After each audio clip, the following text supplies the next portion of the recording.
been some time, but it is a pleasure to welcome back my next guest, Andrii Telizhenko, the former Ukrainian diplomat, whistleblower, living in exile. You're looking well, Andrii. How are you?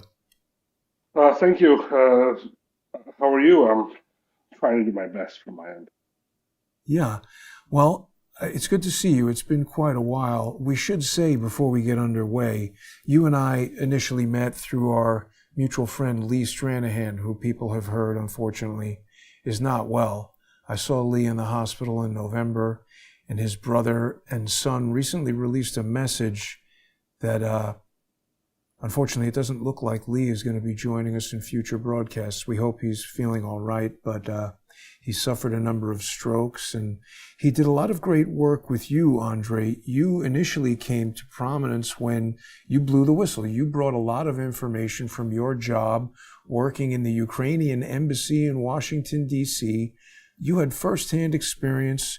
You were on the ground in Maidan Square when the revolution broke out. And the other day I saw you, I guess, on a podcast saying that you're seeing signs that what's happening in Minneapolis and around the United States are reminiscent. These things are reminding you of exactly what was happening in your home country of Ukraine before this war broke out. Tell us what you've been seeing and what you think. Yeah, thank you, Jason. It's been a while that we didn't talk live on broadcast, and yeah, Lee was the one who brought me the spotlight after the Political article, which they tried to cut me off, and Lee was the one who basically told the story in such depth that he actually investigated this, and I'm praying from my dear friend and my brother. I do hope to see him hopefully one day, and when my sanctions are all lifted, that I can come and travel to be with him and shake his hand because he is a true also professional in his sphere. You and him and are both the guys that actually dig into things and actually do the real work, the real journalistic work. And I'm proud to have you and have Lee as a friend. And I reached out to his brother and his son. They were collecting information about these investigations and videos and interviews. So I did send some stuff that we had on record from my end. Hopefully that'd be usable. Maybe people who have anything from their end, they can also add on to Lee's account or to message Lee's account, personal messages, and they can add videos or photos of him. So Yeah. hopefully, praying for our friend and get, getting back to what Lee investigated, the Maidan, the coup, and what happened in Ukraine and the United States. It's happening today. It's just a tragedy from what I'm seeing that the people that are doing all these things did these things in other countries abroad of the United States are actually doing this against their own citizens. It's one thing that you're doing this against people you don't care about, Ukrainians, uh, Nicaraguans, other people around the globe, whatever. But here are people within the United States that are basically you're undermining your own governments, your law enforcement, your society, trying to build up a revolution because you don't like the people who run the country today. And this is what's happening in America, a revolution, a color revolution, by the book that they did in Ukraine. They did two of them in Ukraine, one in 2004 during the so-called Orange Revolution when they had the third round of elections. They had the same thing in the elections as the United States did in 2020. Uh, Voting, House votes, mail-in ballots, which the State Department actually made a list of all those problems during elections. And the same thing happened in 2020 elections in the United States. Basically, they stole them. And they had a third round of elections, which is not even in the constitution of Ukraine, but they pushed it. The West pushed it, the State Department did, and they put their own puppet, the president Yushchenko, who then basically started and to destroy the Ukraine from within. And then we saw the second Maidan, the coup with blood already, more aggressive, with cocktail Molotovs, burning of the tires in front of the police, basically storming the buildings around Kyiv, government buildings, shops, just to take and loot and basically put them as barricade, use them as barricades against the Andrei, let me police. So pause this you is 1 second. You just said something very important that Viktor Yushchenko was put in there basically, in your estimation, through, and I agree, through cheating in the election, and that he was destroying Ukraine from within. How did he do that? Because you're making a lot of important analogies, and it makes me think that this is what they did with Joe Biden. And Biden, of course, opened the borders and increased inflation to insane amounts. So how did Viktor Yushchenko destroy Ukraine from within? look, Ukraine was like it was always part of Russia for more than 350 years before this. Russian Empire, the Soviet Union, long history. Basically, uh, it's Russian territory. That's what it's called historically. Ruskiye Russians. That's what the hetmans called it. Like from I don't want to go into history right now, but basically, Ukraine got its independence in 1991, and it was being more or less neutral in between NATO, Europe, going back and forth. It gave away its nuclear arsenal, which it didn't control, but they cried for it right now. Thank God, maybe Ukraine doesn't have it because it would be a total disaster if Ukraine had any nuclear missiles or nuclear elements. So then they come in, they have different presidents in Ukraine, Kuchma, and then they have this. Elections in 2004, where they bring in a candidate, which is a former head of the National Bank, who has a wife. Uh, uh, Yushchenko has a wife she's Ukrainian American, basically, but basically grew up and brought up in Chicago, United States. Katerina Chumachenko, that's her basically original name, and Katerina Yushchenko, and she's from working for the CIA, and she basically becomes his right hand man, his person, and they push him as one of the leading candidates for the opposition in Ukraine, and after placing him and after pushing him into these elections with third round where he allegedly won, they basically start to dismantle the government from within, putting in former heads of the Secret Service of Ukraine, which have connections with the United States or loyal to America. They basically start installing CIA and FBI elements, people within the Security Service of Ukraine and National Intelligence of Ukraine, basically starting to dismantle the system from within, step by step, but it's a beginning of what Ukraine never saw before, and it's being put under the sauce of pro-Westernization, pro-Europe, pro-NATO, moving Ukraine into that direction. Even though the society was not ready at that time, the population in 2004 did not want to join NATO. They had 34% support of NATO, and that was the official numbers. The real numbers were much less. So Yushchenko starts pushing these pro-Western elements and within the government, and people actually with foreign adversaries and foreign passports working directly. His advisors had U.S. passports, like people like Roman Zvaric. There were, as an example, who held an American passport. He was proud of it. So, and he worked with national security clearances, etc. So this is the first step of basically dissolving and destroying Ukraine from within, but it didn't work because Ukraine was very still not pro-Russian, but Russia's close. Historically, Ukraine had very close ties to Russia. It was no problem that we had pro-Russian parties, which or pro-Belarusian parties, which wanted to be friends with Russia and Belarus and not move westward because they understood Ukraine is going to lose everything. But these people sold off Ukraine. They had a lot of corruption scandals. They started fighting Russia for the gas, not paying for the gas, trying to show that Russia is the boogeyman, and building in a foreign enemy from within Ukraine with the support of the United States. At one point, Bush Jr. wanted to get Ukraine to join NATO. He basically agreed upon that. That was in 2008. That's when the war in Georgia starts, also with the help of pro-Western allies. The president of Georgia, Saakashvili, was basically a godson, a godfather to one of the children of Yushchenko. So they're basically relatives, and they're all coordinated by the West and the IRI, International Republican Institute, NDI, USAID. All those organizations are there in Ukraine, They start blooming. The Soros organizations get involved directly. And Yushchenko supports Saakashvili in this war against his own people in Georgia, saying basically, we're going to give you weapons.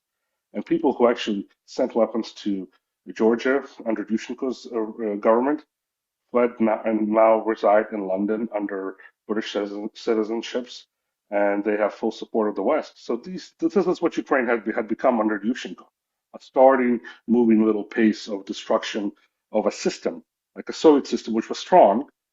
It wasn't the best system that could be workable, but it was actually a strong system that the bureaucracy itself was built in to hold the 90s, which were a terrible economical situation for post-Soviet countries like Russia, Ukraine, total disaster. People were living on $20 a month, and that was huge money in Ukraine. If we had a salary of $20 and $50 a month, that'd be big chunk of cash. But people lived through that. People had some dignity, and people had some patriotism. That was totally destroyed under Yushchenko. That was starting to sort of only what pro-Western views were eligible.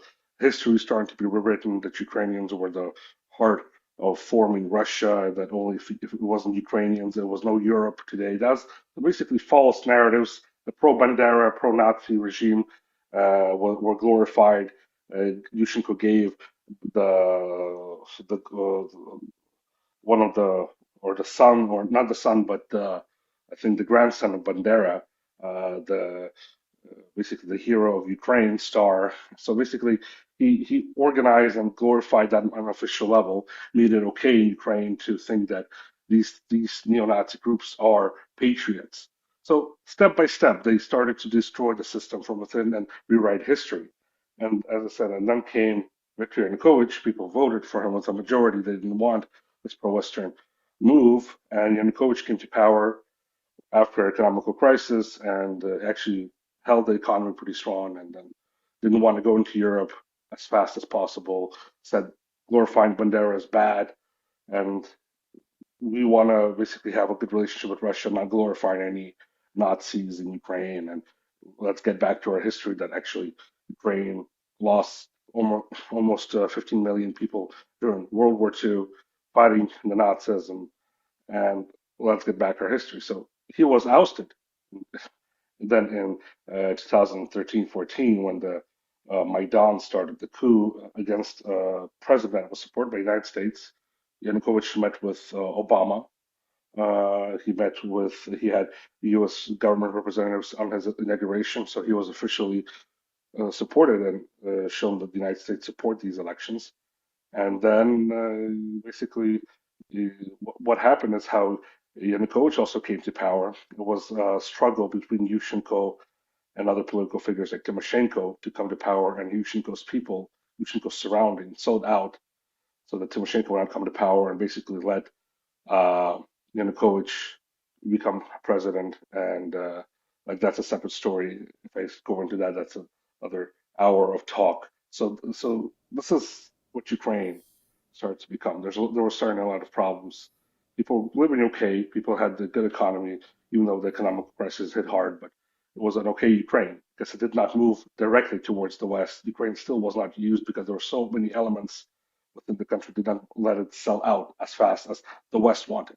So the West thought, okay, we had one revolution in Ukraine, one coup, so let's do another one, but more aggressive one because we need blood. And it was being talked about since 2005 that Ukraine needs another revolution with blood, and then things would change much faster. Ukraine will move away from Russia much faster and move towards the West. So that's what they were starting to plan. And these talks started to happen since 2005.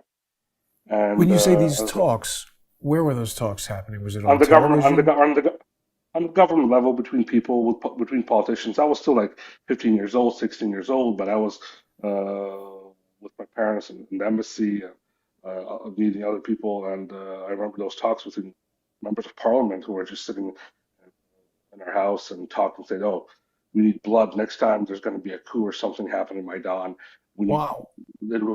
with blood because that's how it's going to make sense. Because now Ukraine is still too close to Russia. Ukraine is making deals with Russia. Ukrainian politicians don't want to move away from Russia, and we need to spill Ukrainian blood so people will start be more hatred Wasn't that towards." shocking, though, for you to hear that? I mean, even at 15, not to get too personal, but were you born, Andre, before perestroika or after? I was born in 1990, So right at the 35 time, years. you were a little baby, Yeah, my basic birth certificate, I have a Soviet Union birth certificate.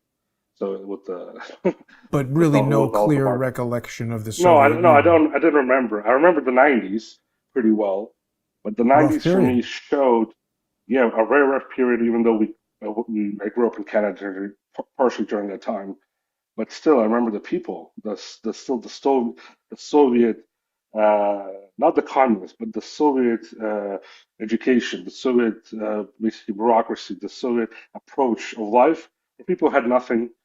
They did not. They were not greedy. Regular people were living, like I said. My parents would pick up some potatoes. I would buy one banana a month. That's what they could afford for me in the '90s. That's the reality. But still, we would come back with all those groceries. My dad would get paid with groceries, with potatoes and fish off on his job.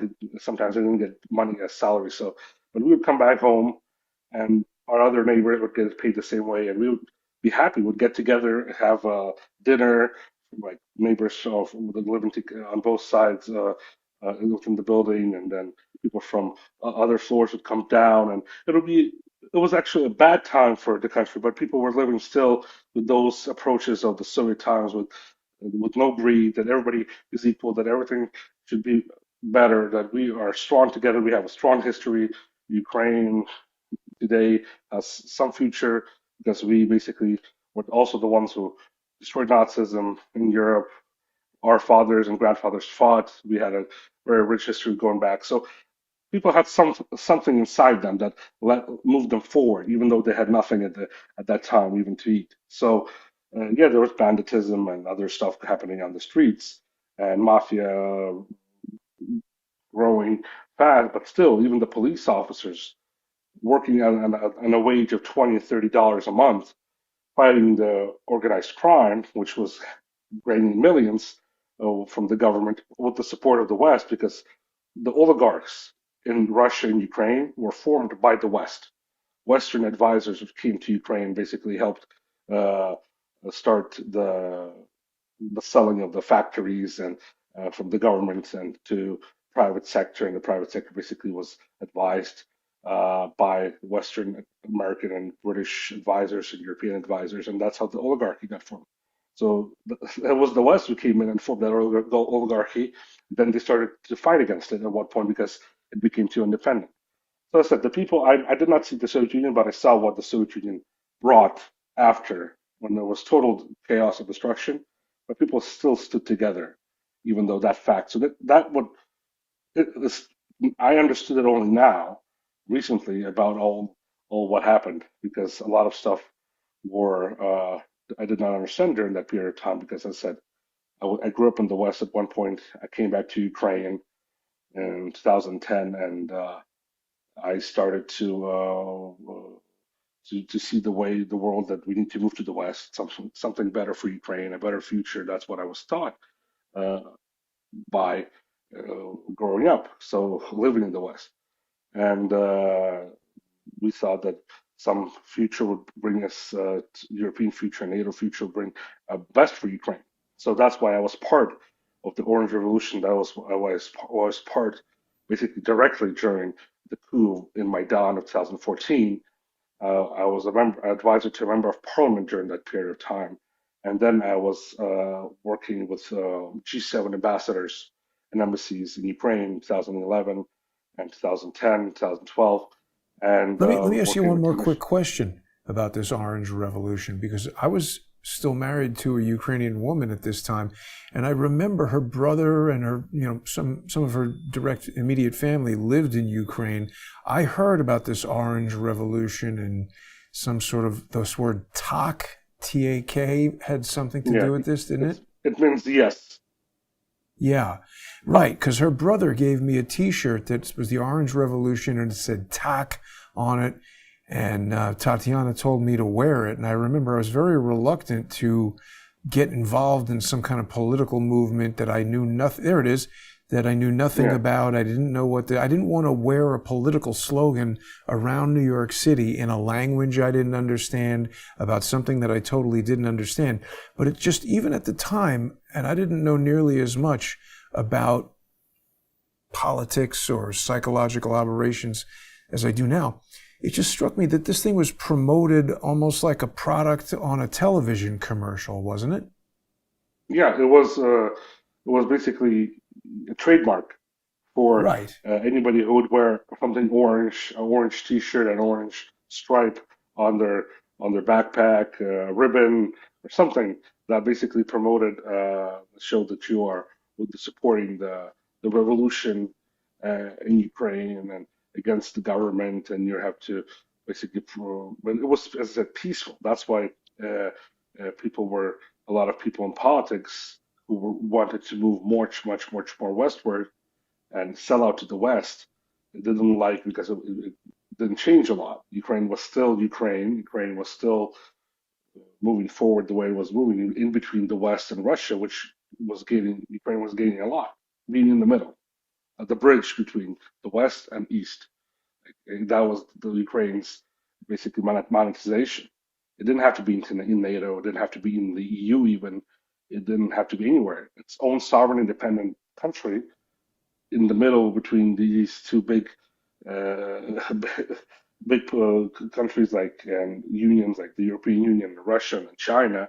The route that goes to China, the economical route went through Ukraine during that period of time. Now it goes to Belarus.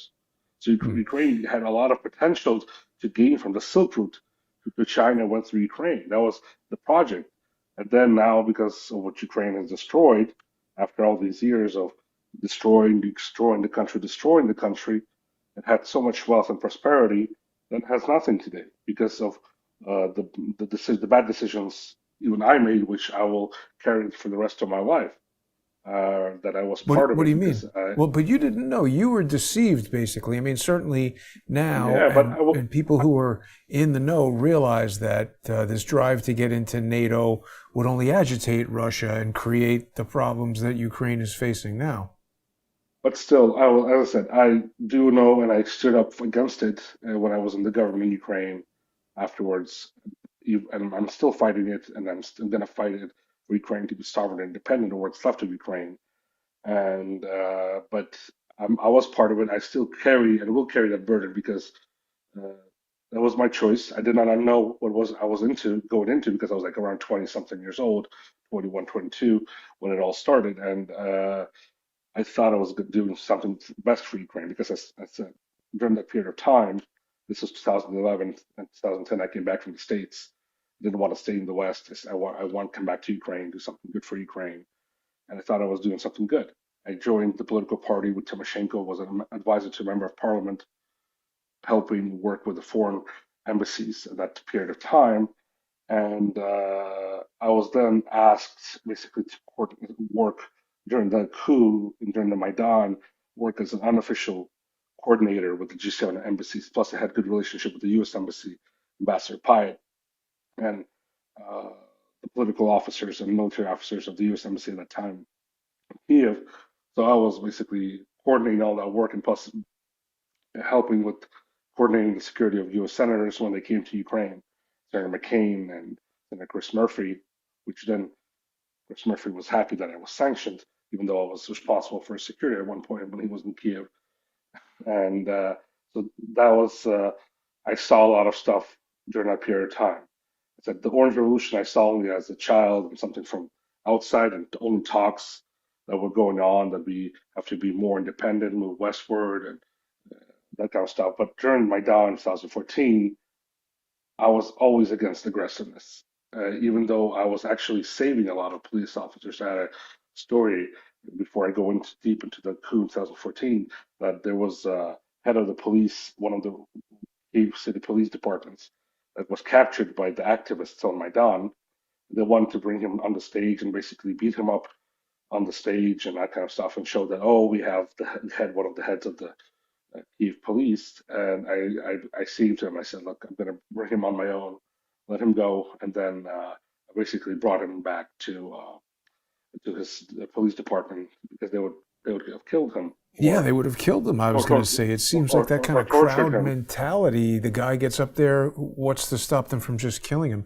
It was really a difficult and, I mean, Ukraine is still in a difficult period. So when you see what's going on with people agitating ICE agents and then the ICE agent shoots somebody, and it seems to have calmed down a little bit in the past week or so, but what are the parallels that you're seeing? Because obviously Ukraine was in a much different position in the geopolitical world than the United States is. So the changes aren't going to look exactly the same. But I was really intrigued when you said this destruction from within. That sounds like what Joe Biden was doing, what people like Tim Waltz are doing, Ilhan Omar. They're stealing money for themselves. They're selling out the principles of the Constitution.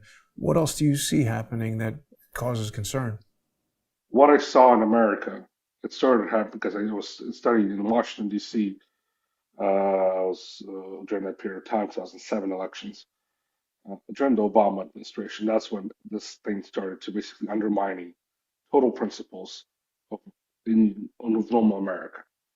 The changes in the bureaucratic level, deep state, pushing on all levels the same as Yushchenko started to do, and then under Poroshenko, Ukraine, pushing different people on different levels that were basically loyal not to the country, not to a political idea, but loyal to a leader or loyal to a cause to have only their political view and have them work in different levels of the government. In Ukraine was people working for the United States and the British and the European intelligence. In the United States, were people working for big corporations, industrial complexes, Obama himself, and his ideas, and basically being loyal. And so it started in the United States in 2007 when Obama became president, his first term, and then the second term. So it was basically destruction from within. That's why it's so troublesome for Trump today coming to power, bringing all these changes because the system itself is rotten. And what they did in the United States to Ukraine when they wanted to change the system after the coup in 2014, fire everybody. They told us the ambassador of the United States would come into the prosecutor's office when I was advisor to the prosecutor general. You should fire 12,000 prosecutors within a month. What? They're all corrupt. And then the other ones that are left, the other like 12,000, retest them. And the other ones who don't pass the test, fire them also. And How then many hire people just prosecutors did they have? had overall around like 40, 50,000 people overall working throughout Ukraine. I don't remember exact number, but it was around that. But it But was still, still 12 is a lot. that's a burden because then the other prosecutors, not every prosecutor carried and worked with cases. Some people just worked within the system, and Right. then there were other prosecutors who worked on cases. And basically, after firing 12,000, and Ukraine did have to fire them, and then they would have changes. So the the system right now in the United States, I think what needs to be done, uh, cleaning from bottom to up, because and from bottom from top to bottom also at the same time, because otherwise you'll have a bureaucracy which is going to destroy the country from within. That's what they're doing in democratic states like California, like Oregon, like Minnesota, New York State right now also has a lot of questions what's going to happen to it. So th- these problems are going to grow in the United States in a little bit different way than in Ukraine, but with basically the system is gonna go against the government, and they're gonna go basically by destroying the law enforcement. How they're going to destroy the law enforcement? They're going to say they're too aggressive. The law enforcement is inactive. You have to basically clean them up. We have to fire them. We have to take away their possibilities, political possibilities, and law enforcement possibilities, so they can come in and do their job. That's what they did with Ukraine prosecutors when they come in. They took away that oversight law, which Ukraine prosecutors did. They could oversight the police, oversight the other law enforcements, and that's how the system worked. That's what they're doing in the United States. They're taking away the power from the law enforcement around different democratic states. So they will be inactive. If something happened like this, like Antifa, the terrorist group, or other anti-ICE groups that are going right now. They're going to say, oh, the police, the law enforcement is aggressive. So you're going to have a very inactive layer of law enforcement at the bottom. So when the federal forces come in, or when they're going to act, the people are not going to be loyal to the federal forces. Also, they're going to basically they're going to come in too late, or they're going to be aggressive towards them and protest against them directly because they're going to do their job, and it's going to start forming chaos and going to show, oh, somebody in Washington, there's a dictator, a king. That's what they did in Russia against the king protest. Against that's what they did in Washington D.C. against Trump, the king, Yeah, and no protest. kings. They're going to push That's the same narrative they did in Russia. No kings, no tsar. So it's the same Right, playbook. The right. same thing in Ukraine. They did put in jail the leader of the country. We have to go against him because his law enforcement is too aggressive towards us. So it's a buildup towards you're destroying the system that is going to protect the government and everybody, all other citizens who voted for that government, and push 100,000 people. You don't need a lot. You have like 1% of idiots. Sorry for You're right. living in a country, right? 1% out of 350 million. That's a lot. Out of that 1%, 100,000 are going to go very aggressive. Like that's 3.5 million. So out of that 3.5 million, you get 100,000 people that are very crazy, and Yeah. you use them and go and push them to a point that they're going to go and basically obey what is going to be driven to them by the local political agenda, local businesses that are involved in this because they're supported by the government or getting grants from the government at one point, and they have to obey what the government's going to give them. So it's going to be directly not from the Democratic Party. It's going to be widespread as a spider web, where from local businesses, local organizations, local uh, nonprofit organizations, especially even the different groups that are not even involved in politics are going to be involved at one point, and you're going to be seeing their flags or their people be pushed and to go against the government in protest. It's going to start from a city. That's what it did in Ukraine at one point. They before the coup in 2014, they had a little revolution, little coup in a city called Kherson, where they had a girl was raped and alleged by the police, and then some government official paid for that rape or something. They had that story in the news, and they had the whole city basically stood up and started to shake the city like Kherson, which is a couple 100,000 people, to change the government. So they did it from a little city, a small area, and then they moved it up towards the capital. That's what it's going to happen in the United States. That's what I'm seeing happening in the United States by destroying law enforcement, by destroying federal agents, by making them look like Nazis. That's what they're saying, and that's what the news, the big media is talking about.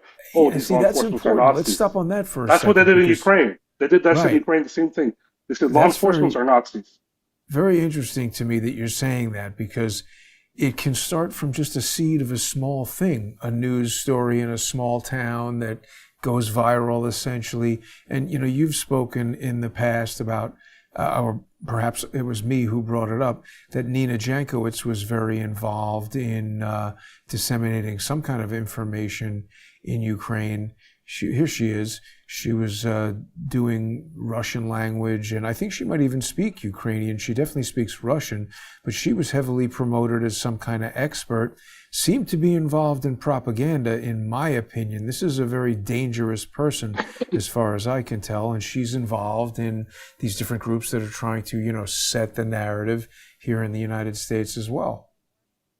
Of course, that's how they work. They pay a lot of money to look into the sociological picture of how the country looks, starting locally and in different regions, which are weaker, which are not weaker, where they have allies within the government that can support them, where they have allies. They did this in Ukraine, where they have people who sold out to their corporations or to their countries, like the United States, or in the United States, an example, who sold out to their corporation or to one of their group packs.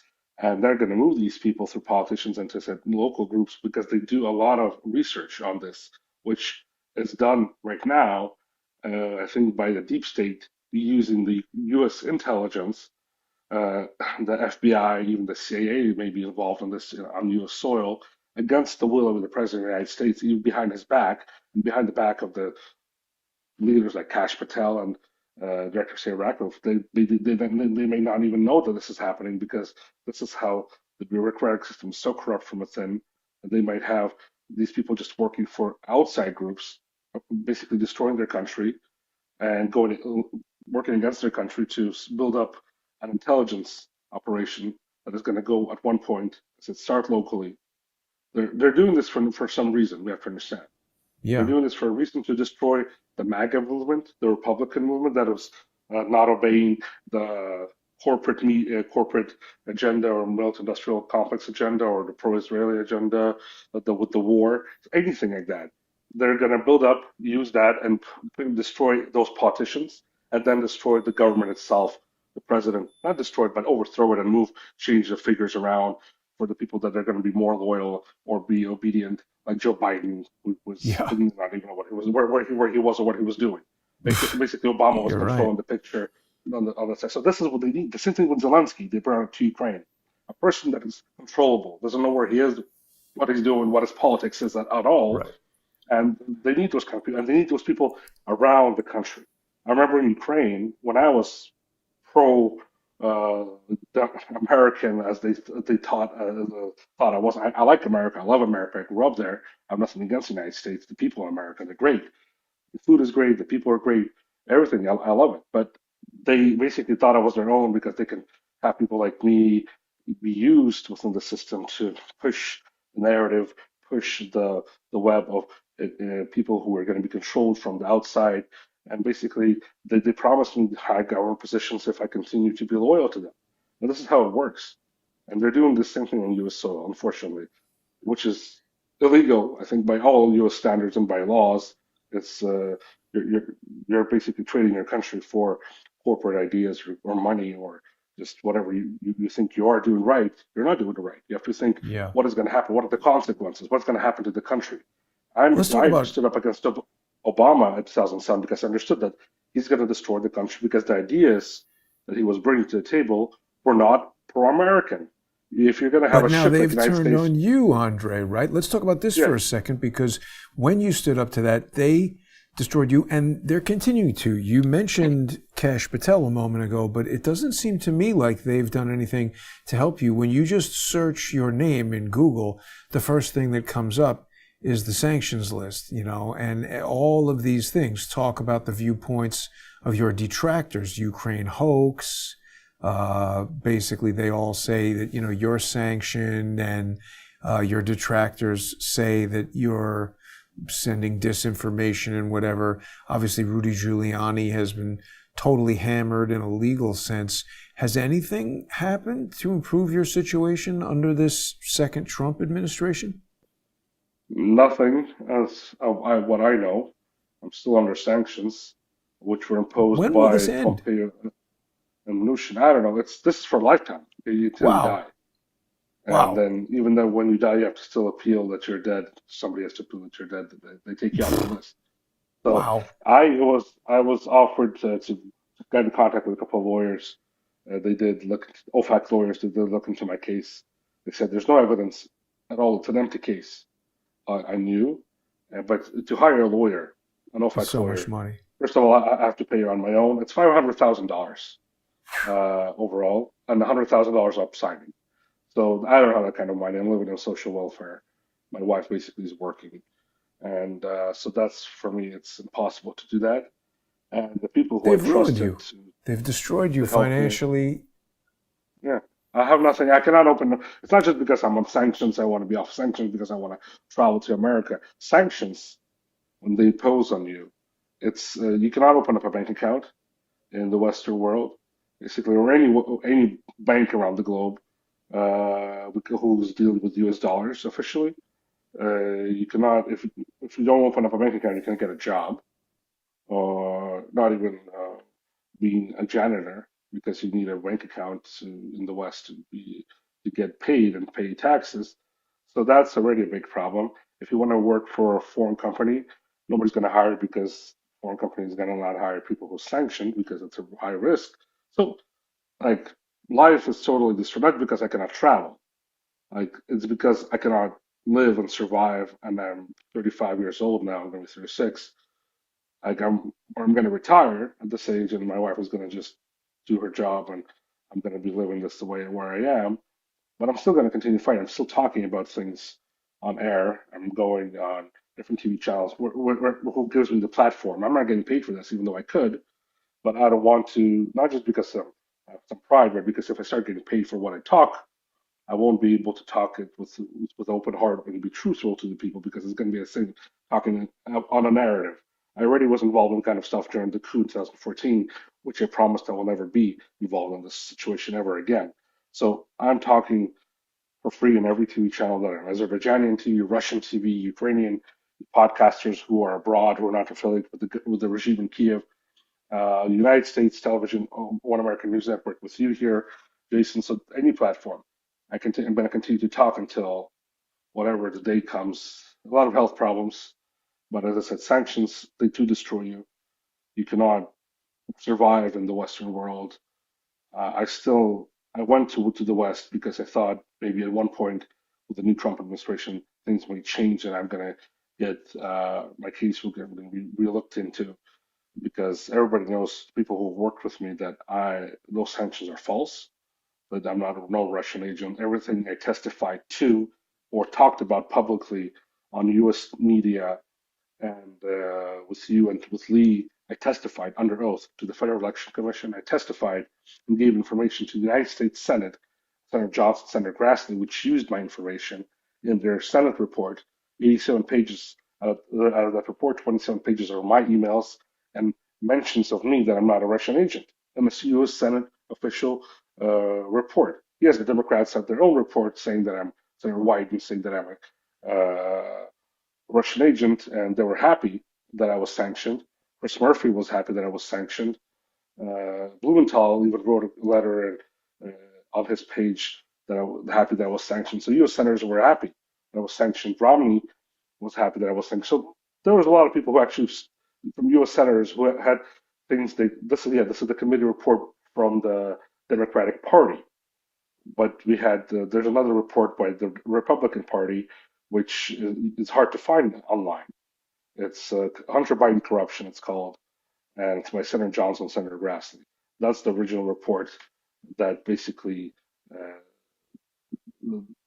this is the Democratic report, which is it's easy to find that one, but the real one, the original one, it's hard to find. So basically, they were all happy there was sanctioned to shut me up, so I won't testify anymore. So I cannot talk about this anymore. And as I said, U.S. senators had nothing else to do but to write letters praising and being happy that a Ukrainian, some small guy from, as they said, a nobody, was basically sanctioned by the United States government. So this is the reality we live in today.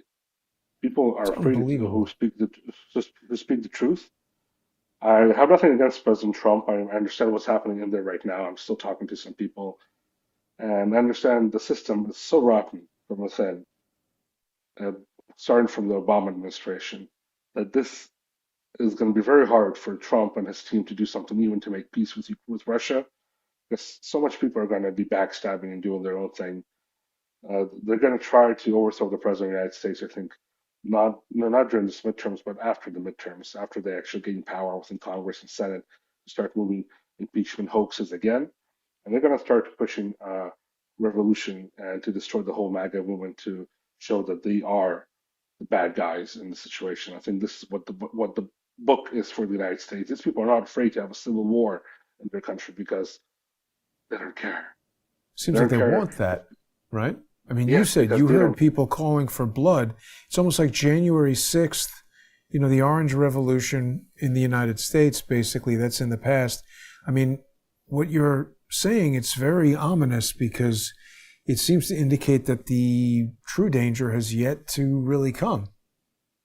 Yes, unfortunately, this is just the beginning of something disastrous. That and these people don't care about the United States. These people don't care about the country they live in because they have wealth abroad. They have the same thing as in Ukraine. Zelensky doesn't care about Ukraine. He has wealth abroad. The same thing with these guys. They think they can control it. They have now they moved their deep state base to London, where our friend Lee talked about Bill Browder. He's the new Soros. So basically, these guys are coordinating with him. Nobody's talking about Bob Brown, no? But he's coordinating all Brennan, Obama. They're meeting with him in London. They're trying to undermine and basically build the new revolution in America today by destroying every law enforcement they can within around with the democratic states, and then they're going to use the DC with the same idea. Trump did a great thing by basically pushing the National Guard in Washington D.C. That's just basically giving him the opportunity to do things. But there needs to be more done within this. Special groups have to be formed within the FBI who are going to be loyal to Kash Patel and to the President of the United States, actually investigating what is happening on the ground in America. Is there something happening behind the backs of the U.S. government by forces from outside the United States, basically, and forces within the United States using politicians, governors, members of Congress and Senate to go against an acting president, an acting administration who people voted for. That is the same thing that happened in Ukraine. People voted for Yanukovych, but they went after him. They didn't care. So the same thing they're going to do. If they did what they did in 2020, they didn't care that these elections, and the world saw what the United States did. The fraud elections of 2020, what was happening around the United States with the mail-in votes, stacks. So I did a lot of elections during my last 15 years. So I see when there's a fraud election happening. And what the United States did to itself in 2020, they didn't care about what the world is going to think, even though it made the United States weaker. And they did that anyway. And they're going to do it even more aggressively because now, when Trump came to power second term, he started doing things more actively. They're going to go against him as much as possible. So nobody even would think to be a new Trump or even have the possibility to be a new Trump. I think Trump has a lot of enemies in his close circle right now working against him, saying that they're his friends and they're his people that he trusts. I don't want to name names, but I think they're very close advisors of a high level that are right now beside him that he should not trust. And they're going to work against him because they're working for their term Yeah. as the new president of the United States and not the person who Trump thinks they are. So, Andrei, what do you see happening next in Ukraine, man? We hear a lot of talk about, Russia-Ukraine talks with Trump and, peace talks, but it doesn't seem to go anywhere. What's your assessment? What's next? Well, the United States is using, as I said, people around Trump. There are people I don't trust from what I see. I may be wrong, but usually when I have a hunch or an analytical understanding of the situation, even being far away, I understand what is happening. And their problem is they're not wanting to have peace in Ukraine. They're pushing the idea of having peace in Ukraine as further as possible. First of all, to use Ukraine to gain what they need to gain from Russia in the international level of the transforming the world for uh, basically a bipolar political agenda and trade off Venezuela, trade off the Middle East, trade off Latin America, basically to build the Pan Americana world. Because and they understand how Ukraine is in a big interest to Russia to have in its back door, not to have NATO. And they're going to use that. And plus, they would want peace. They would have, as soon as they would get what they gained, and they think the United States already got a lot. They got Venezuela. I think Russia's supporting them of the United States buying Greenland and taking Greenland, whatever's going to happen. And even Canada, they don't care. But the United States wants more. The United States wants to use Ukraine in the situation. They could have did like this in 24 hours, snapped their finger. Trump said an executive order, getting the U.S. intel groups out of Ukraine. The CIA, more than 20 bases of CIA are in Ukraine today, advising Zelensky on how to fight the war with Russia. Get them out of Ukraine. Get the FBI out of Ukraine. Get the NSA out of Ukraine. The military intelligence. Leave the embassy, diplomatic corps, official representatives of the United States, and then there will be peace within, I think, a couple of weeks. This war would start. There'd be stopping of killings of people within 24 hours. But this is what Trump could have done and should do, and leave Ukraine alone. And I believe that's the case because the United States does not know and doesn't want to do anything good in Ukraine. They want to just use the Why country do you think because Trump hasn't done it? the people around him are advising him in a, not in professional manner in a way to bring peace to the country. They're advising that he can bend over or he can break Russia and to doing more favors for the United States for Ukraine. There's always this red line point where you cannot move, we cannot ask more from a country like Russia, which is the largest nuclear country in the world, and pretty holding up economy still, even though the sanctions.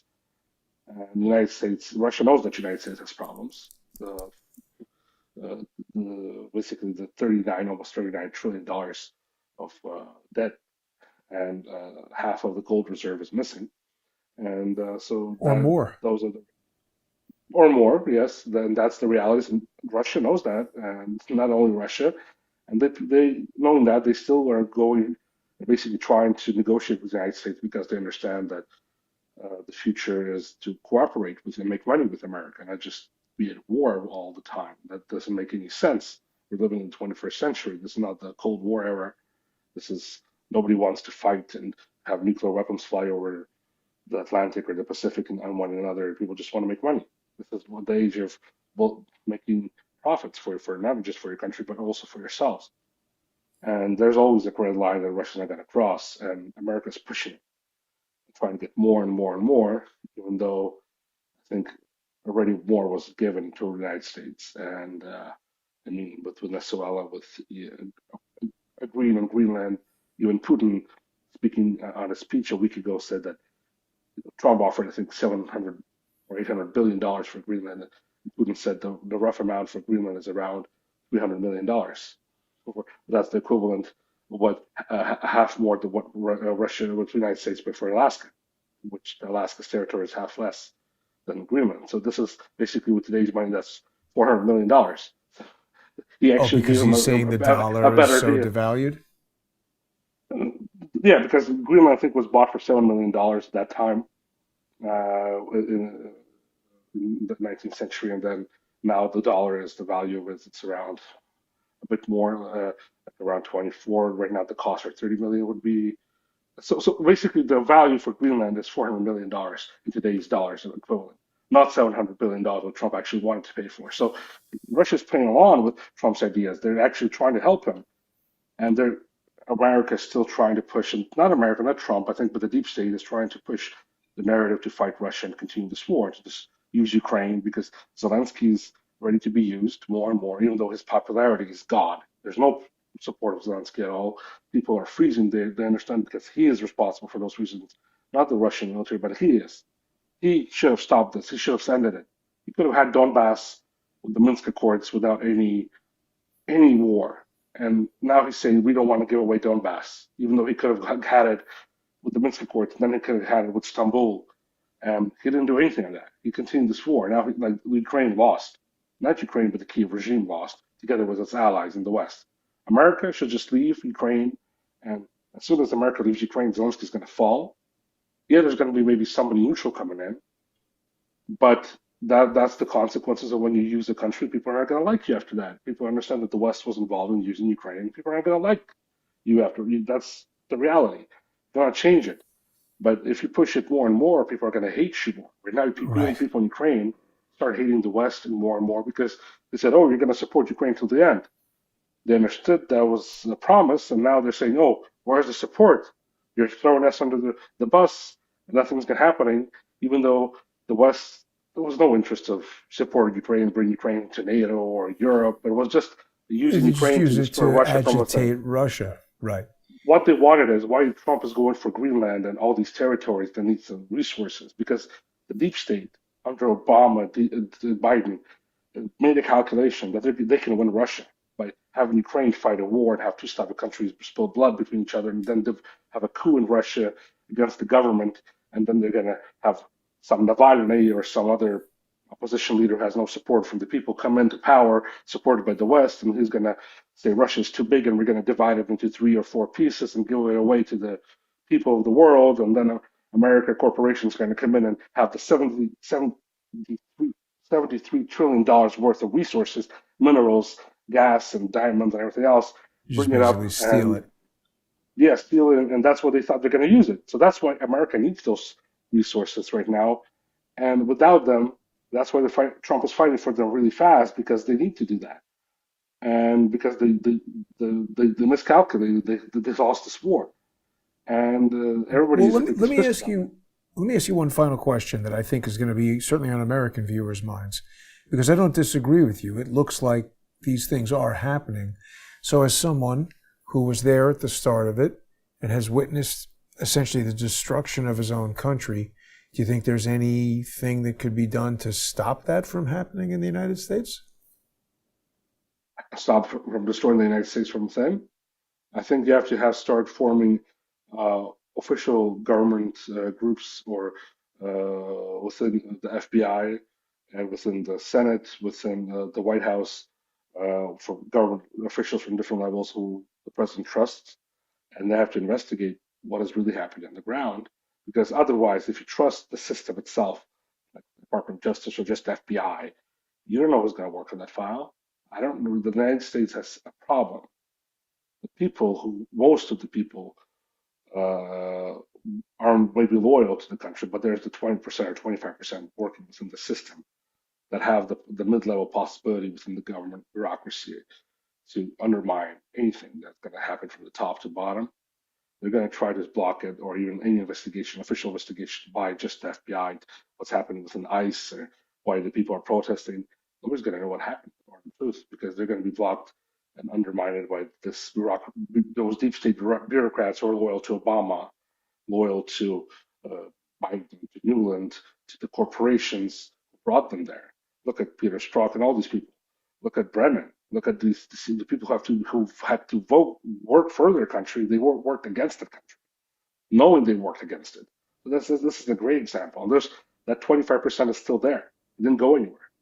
So form what I would form advisory groups within the government at different levels from the people you trust.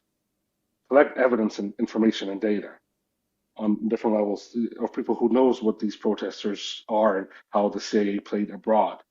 But And isn't that then kind of happening in an open source kind of way? We see Nick Shirley going to Minnesota. There's a guy here in New York who's been doing a lot of research into, that's but they don't do something anything to them.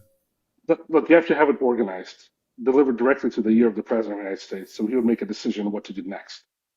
You have people scattered around doing different work. Get them together. Have independent journalists work in those organizations, in those groups, government groups within the Senate, within the White House, within the FBI.